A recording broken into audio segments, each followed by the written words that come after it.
Welcome back to Movie Moshow. Today we are going to review the drama film, Lavender. If you like our content, don't forget to like and subscribe. We post multiple times daily. Spoilers ahead. Police inform Patrick in 1985 that something has occurred to his brother's family. The police discover that his niece, brother, and brother's wife had all been murdered. The solitary survivor is identified by the authorities as Jane, a teenager drenched in blood. In the background, Lavender Blue is playing. Jane has no recollection of her family or the catastrophe because she was raised by a foster family. In 2010, Jane runs a business where she sells images of foreclosed homes. She and her husband Alan and their little daughter Alice do not get along well, in part due to her memory problems. She is drawn to the farmhouse early in the movie during one outing. Days later, Alice and Alan are gone when Jane experiences a car accident and awakens in the hospital. She missed her childhood because of a head injury she sustained as a toddler, which the accident compounded, according to a doctor. Jane gets a surprise present, a music box dancer, and an old picture of the farmhouse she just took in 1985. According to the property records, Jane is the owner of the farmhouse, which has been maintained by her uncle Patrick. Liam, the hospital's psychiatrist, advises her to go there in an effort to reawaken suppressed memories. The family chooses to go see Patrick, who resides at the nearby farm, and meet him.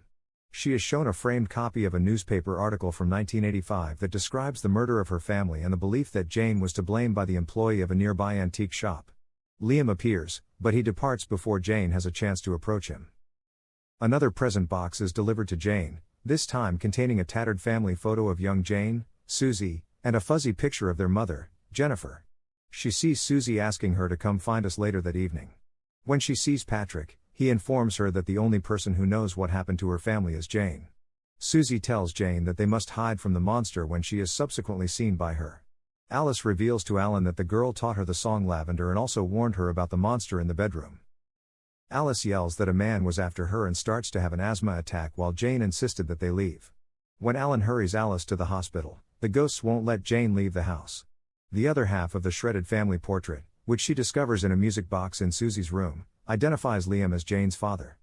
Jane at last recalls what occurred the night her family perished. The sisters hid under the bed when they heard Patrick enter the house, but when their parents, Jennifer, her mother, who turns out to be the antique store clerk, came home, Patrick had already taken Susie out and was getting ready to molest her.